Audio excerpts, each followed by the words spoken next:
Hello there, and welcome to our discussion today about a fascinating topic, one that's at the forefront of technology and transforming the world as we know it. We are diving deep into the realm of neural networks, a concept central to artificial intelligence. So, what exactly is a neural network? Well, to understand this, let's consider a child learning to identify animals. When you show a toddler a picture of a dog and say, "This is a dog," you're giving them input data and a corresponding label. You do this over and over with different dogs, big dogs, small dogs, dogs of various breeds, until the child starts to recognize patterns. They'll learn that dogs usually have 4 legs, a tail, a pair of ears, and so on. This is essentially how a neural network learns, just on a much larger scale. Neural networks are computing systems vaguely inspired by the biological neural networks that constitute animal brains. Imagine a complex web of interconnected points. These are your neurons. Each connection, like a synapse in a biological brain, can transmit information from one neuron to another.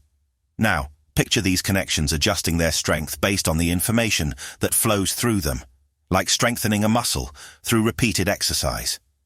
This ability to learn from experience, to adapt and adjust, is what makes neural networks so powerful.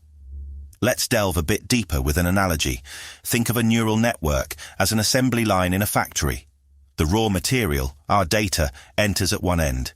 As it travels down the conveyor belt, it passes through a series of stations, each of which performs a specific task or transformation on the material.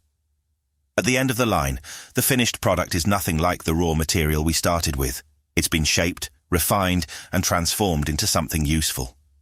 These stations are akin to the layers in a neural network, each layer transforming the data a little bit, gradually shaping it toward a desired outcome. The raw data might be a collection of pixels from a photo and the final product, a label identifying the object in the photo. Each layer has its unique weights and biases, parameters it uses to transform the data. Now you might be wondering, how does this process start?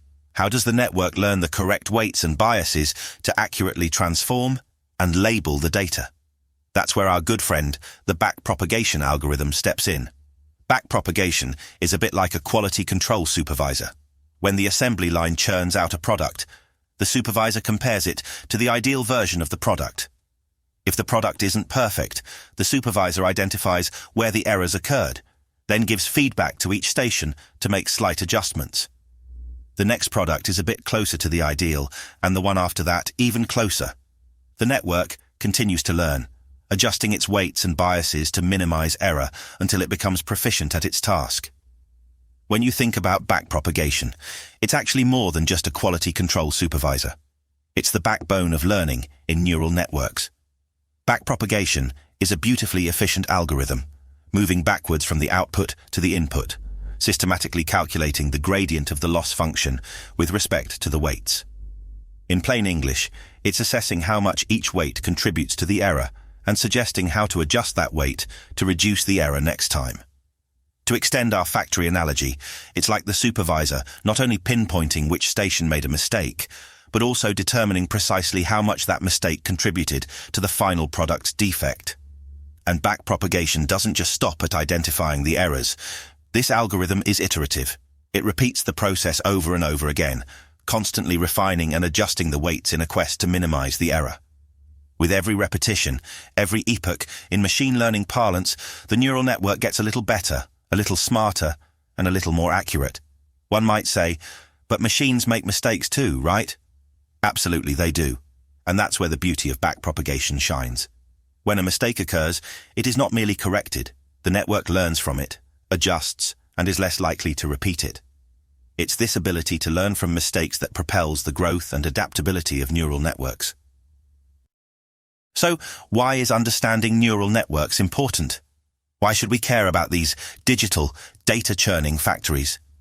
Well, we encounter applications of neural networks in our day-to-day lives more often than we realize. When your email service filters out spam, that's a neural network at work. The personalized recommendations you get on Netflix or Amazon. Yep, that's a neural network too. They're behind self-driving cars, voice recognition systems like Siri and Alexa, even the recommendations on your social media feed. They're being used to predict stock market trends, diagnose diseases, and so much more. But perhaps the most important application of neural networks lies in their potential to learn, to adapt, to improve over time, just like humans do. They can help us not only automate tasks, but also unearth patterns and insights within vast amounts of data, which would be impossible for a human brain to process.